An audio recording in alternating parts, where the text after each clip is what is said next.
The night started just like any other family gathering. The long wooden table was glowing under soft lights, plates steaming with food that smelled like comfort itself, and laughter filling every corner of the room. I slipped into my seat beside David, trying to let the warmth of the evening wash over me.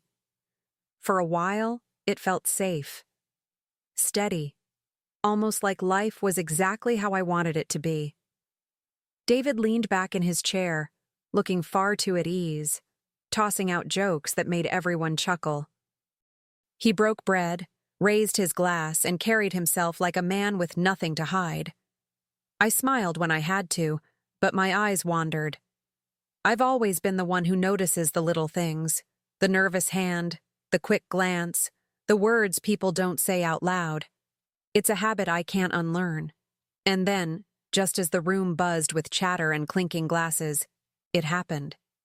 His niece, sweet and innocent, spoke up with a giggle that sliced through the air sharper than any knife.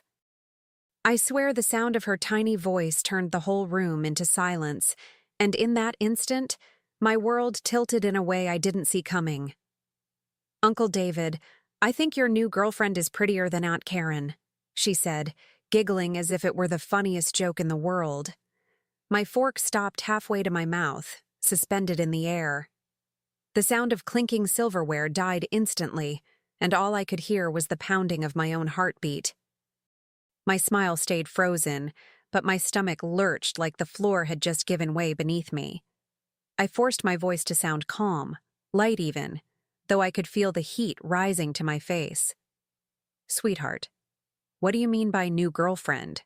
I asked, tilting my head just enough to hide the storm gathering in my eyes. She looked at me so innocently, shrugging as she chewed her food, completely unaware of the bomb she had just dropped in the middle of the table.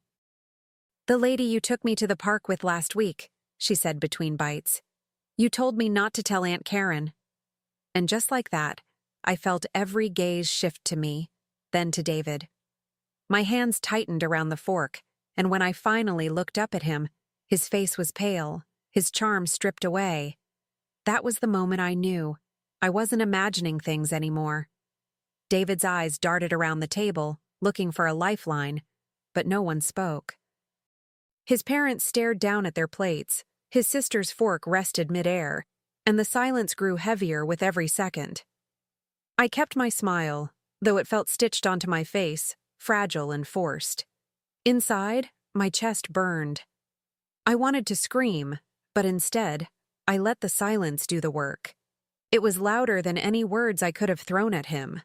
He cleared his throat, tried to laugh, but his voice cracked. "Kids say the silliest things," he muttered, reaching for his glass as if a sip of water could wash away the truth. I didn't flinch. I just looked at him, really looked, and in that moment, he knew I wasn't buying it. His niece had spoken with the kind of honesty only children dare to voice. And once a child tells the truth, it's almost impossible to stuff it back into the dark. My fork touched the plate again, but my appetite was gone. I stayed quiet, letting him squirm in the silence he'd earned. Everyone else tried to shift the conversation back to normal, but it was too late. The damage had been done, and I carried that little girl's words like a stone in my chest. And as the dinner dragged on, I was already bracing myself for what the ride home would bring. The car ride felt like a prison sentence.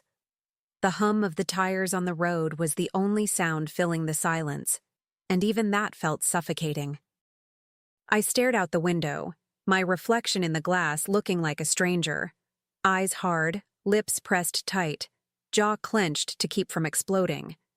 Beside me, David gripped the steering wheel, tapping his fingers nervously, like he was trying to drum his way out of the mess he'd created. He forced out a laugh, thin and shaky. "Kids. They make up the wildest stories, don't they?"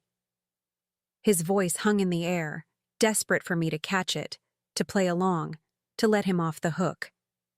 But I didn't move. My eyes stayed fixed on the blur of passing streetlights, and I let the weight of silence crush him. He hated silence. It was a mirror he couldn't escape. Finally, I turned my head, my voice sharper than the cold night air. She didn't make that up, David. What's her name? I asked. My words cut clean, no emotion wasted. For a second I saw him flinch, like he'd been caught in a lie he hadn't rehearsed well enough. And in that moment, I knew I wasn't going to let this go. Not tonight. Not ever. His knuckles whitened on the steering wheel. Karen, stop! You're twisting everything! He snapped, his voice rising, but it only made him sound more guilty.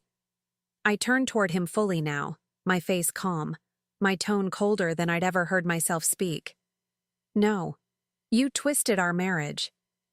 The words landed heavy in the small space between us, and for once, he didn't have a quick comeback ready.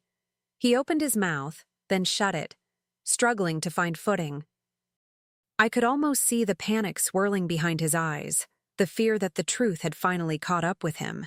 He'd spent years polishing his mask, but tonight it had cracked, and I wasn't about to let him patch it back together with weak excuses. My silence after those words was sharper than any scream I could have thrown at him. I folded my hands in my lap, steadying my breath, memorizing every flicker of his face, every stammer he failed to hide. I wasn't going to fight him here, not trapped in this car, not when he still thought he could outtalk me. No, I would let him stew in his own fear, let him wonder how much I already knew. That, I realized, was my power now. The rest of the ride stretched out like an eternity. Streetlights flickered across the windshield, painting his face in flashes. Guilt, fear, desperation. I leaned back against the seat, my body still, but my mind racing. Every excuse he'd thrown at me tonight only confirmed what I already felt in my bones. The truth had slipped through his cracks, and I was the one holding the pieces now. I didn't ask another question. I didn't need to. His silence told me everything, and his fidgeting only wrote the confession louder. He kept glancing at me as if hoping to find softness in my eyes, but I made sure there was nothing for him to cling to. Let him sweat. Let him sit in the very silence he had forced on me for too long. When the house finally came into view, a strange calm settled over me. I wasn't going to scream. I wasn't going to break. I was going to remember every word, every slip, every look of panic. And later, when the time was right, I'd use it all. The game had shifted tonight, and I wasn't the one losing anymore. The next morning, the house felt heavier than usual, like every wall carried the weight of what had been said. David moved around with forced cheer, whistling as he poured his coffee, but I saw right through it. I played along, kept my face steady, but inside, a plan was already forming. If he thought I was going to let this slide, he didn't know me at all. When he left for work, I sat at the kitchen table, my fingers tracing the rim of my mug as I thought about where to start. The phone records were easy. He wasn't careful, not nearly careful enough. Numbers I didn't recognize glared back at me, some calls short, others stretching into the late-night hours when I was asleep. Each one felt like a cut, but I refused to bleed in front of him. Then came the credit card statements. A hotel bill here, a restaurant charge there, all wrapped neatly around his supposed work dinners. The evidence was there, whispering the truth in black and white. I felt my chest ache, but right behind the pain was something sharper: resolve. If he thought I'd crumble, he was about to see just how steady I could stand. Later that week, I found myself standing outside my niece's school, waiting as children spilled out with their backpacks bouncing. When she spotted me, her face lit up, innocent and carefree, completely unaware of the storm brewing in my life. I knelt down, greeting her with a smile that masked the ache in my chest. Sometimes the hardest truths come from the softest voices. "Sweetheart," I said gently, brushing a strand of hair from her forehead. "Remember that lady you saw with Uncle David? Can you tell me more about her?"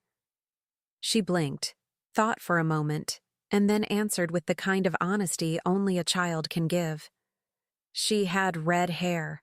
Uncle David bought her ice cream. He told me not to tell you." Her words fell like tiny hammers, shattering what little doubt I still clung to. I hugged her tightly, swallowing back the lump in my throat. "Thank you, love," I whispered, my voice steady even though my heart was breaking wide open.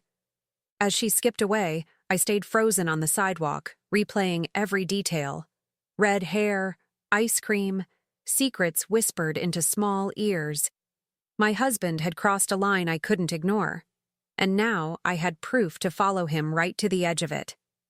That night, after David drifted off to sleep beside me, I slipped out of bed and sat in the dim glow of the living room lamp. Papers spread across the coffee table, statements, printouts, call logs, each one a piece of the puzzle he thought I'd never put together. My hands trembled, but not from weakness. No, this was focus, the kind that comes when pain sharpens into clarity. I read the numbers again, matching them with dates, cross-checking with the charges that betrayed his trail. The more I uncovered, the more I realized how sloppy he had been, almost arrogant in his belief that I'd never notice. Every detail, every careless mistake, felt like a breadcrumb leading me closer to the truth. And I followed, step by step, because I wasn't going to let him bury me under his lies. As dawn crept in through the curtains, my decision was sealed. I wasn't just a wife left in the dark. I was the one holding the matches now, and when the moment came, I'd strike them in a way he'd never forget. For now, I gathered the pieces, waiting for the right time to lay them all at his feet. The confrontation was no longer a question. It was a promise. The evening felt heavy before it even began. I waited until the house was quiet, until David had settled into the couch with his phone in hand, pretending to scroll aimlessly. My heart was steady, my mind sharp. I walked in slowly, carrying the folder I'd pieced together over nights of silence and hidden tears. He looked up, his smile faltering when he saw the papers clutched in my hands. I placed them on the coffee table with deliberate calm, the sound of the stack hitting the wood echoing louder than any shout. "So," I said, my voice measured. "Red hair, ice cream, hotel bills. Do you still want to call it a child's story?" His face drained of color, his fingers twitching as though he might reach for the evidence, then thinking better of it. "Karen, please," he stammered, his eyes darting everywhere but mine. "I didn't mean for this to happen. She means nothing." His voice cracked, a pitiful plea, but I held his gaze without blinking. Inside me, a storm was raging, but on the surface, I was ice. I wasn't here for apologies. I was here for the truth he thought he could hide forever. I stood there, arms crossed, letting his words hang uselessly between us. "Nothing," I repeated, my tone sharp enough to cut through the room. "You brought her into our lives. You used a child's silence as your shield. And you dare stand there and tell me she means nothing?" My voice didn't rise. It didn't need to. The quiet conviction was enough to make him flinch. He leaned forward, desperation spilling from his every move. "We can fix this, Karen. We can get past it. Don't throw everything away." His words tumbled out fast, like he was trying to outrun the truth I had already cornered him with. But the more he spoke, the clearer it became. He wasn't pleading for me. He was pleading for himself. I shook my head slowly, almost pitying the man who once promised me forever. "I won't let Josh grow up thinking this is how a man treats his family," I said firmly. The way his shoulders slumped told me he knew. This wasn't just about me anymore. I was already thinking beyond this moment, beyond this house, to a future where his betrayal would no longer define the walls I lived in.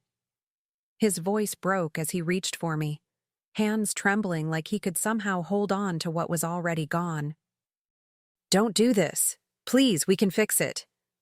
The words sounded rehearsed, like lines from a play he'd told himself for weeks, maybe months, but they carried no weight anymore. I stepped back, out of reach, the space between us wider than any room could measure. "You broke it when you thought you could hide behind a child's silence," I said, my voice steady as steel. His eyes filled with panic, his mouth opening and closing without forming words. For the first time, I saw him stripped bare, not the charming husband, not the family man, just a coward afraid of losing what he took for granted. I gathered the folder from the table, holding it close like a shield. Though I didn't need protection anymore, I had power. I turned toward the stairs without another glance, leaving him there in the living room, drowning in the weight of his own choices. Upstairs, I already knew the next step I would take. This wasn't an ending. It was the opening move in a plan he never saw coming. The following weeks were a blur of meetings, signatures, and strategy. My lawyer's office became a place of quiet strength, the kind of room where truth was finally given shape on paper. Every statement, every hotel charge, every phone record was laid out with precision. "With the testimony and financial proof," my lawyer said, tapping the documents, "you'll be well protected." I nodded, not with relief, but with resolve. I wasn't just ending a marriage. I was building a fortress for myself and for Josh. David had gambled with our family, and I refused to let him walk away unscathed. Custody, the house, financial security. It wasn't revenge for revenge's sake. It was justice, and it was mine to claim. Watching David sit across from me in those sterile rooms, his confidence slipping day by day, was its own kind of victory. At night, I would sit on the edge of my bed, folder in hand, and remind myself why I was doing this. Not because I wanted to hurt him, though part of me enjoyed watching his facade crumble, but because I deserved a life where lies weren't served at the dinner table, and so did Josh. This was about ending a cycle before it could ever touch him. Word spread quickly through the family, whispers over phone calls, hushed conversations at gatherings I no longer attended. Everyone knew what he had done. And to my surprise, most of them stood with me. Even his parents, who had always defended him, looked at me with quiet regret when we crossed paths. Disappointment hung heavy on their faces, but it wasn't aimed at me anymore. It was all for him. David tried, of course. He showed up with flowers once, voice cracking as he begged for another chance. But the man who once knew exactly how to make me laugh couldn't even look me in the eye without flinching. I let him stand there in the doorway, pitiful and small, before I closed it on him. He had chosen his path, and I had already chosen mine. Each win in court, each signed paper, chipped away at the power he once held over me. Watching him leave the courtroom, shoulders slumped, was like watching a king stripped of his crown. For years he thought he was untouchable. But now, every step I took forward was proof that his empire of lies had finally crumbled. When the final decree was signed, I walked out of the courthouse with my head high, the papers tucked neatly in my bag like a trophy of survival. The house was mine, custody secured, and David left with nothing but his shame. For once, I didn't feel like the one left behind. I felt like the one who had chosen the exit on my own terms. At home, I stood in the doorway of Josh's room, watching him sleep peacefully. His chest rose and fell in steady rhythm, untouched by the chaos his father had unleashed. I whispered a silent promise to him. He would grow up knowing loyalty, not betrayal. Strength, not silence. He would never have to question his worth because of someone else's weakness. David's shadow no longer darkened our walls, but I carried the memory of his betrayal like a scar. A reminder, not a wound. He had underestimated me, thought he could hide behind lies and a child's trust. But in the end, that child's words became the weapon I needed most. And now, I was ready to rebuild, piece by piece, without him. Months later, my dining table looked nothing like the one where my world had cracked open. It was smaller, cozier, surrounded by people who brought nothing but warmth into the room. Laughter spilled freely, glasses clinked, and the air carried no tension. only the rich aroma of food and the comfort of belonging. For the first time in years, I felt what peace actually tasted like. As I moved between the kitchen and the table, setting down dishes, I caught glimpses of smiles that weren't forced, conversations that weren't hiding landmines. This was my home now, steady, safe, and mine to shape. I wasn't the woman holding her breath anymore, waiting for the next crack in the facade. I was breathing fully, freely, owning every inch of this new chapter. A close friend leaned toward me, her voice warm with affection. "You look happier now than I've ever seen you."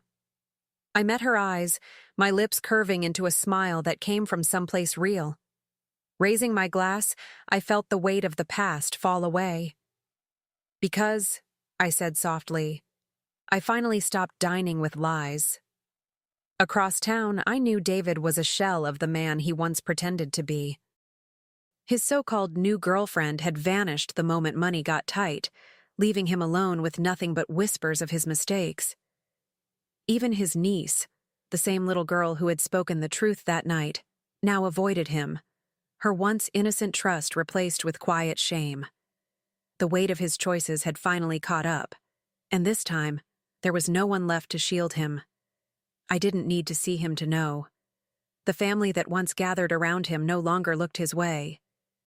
They had watched his mask fall, piece by piece, and even his own parents carried disappointment in their eyes when his name came up.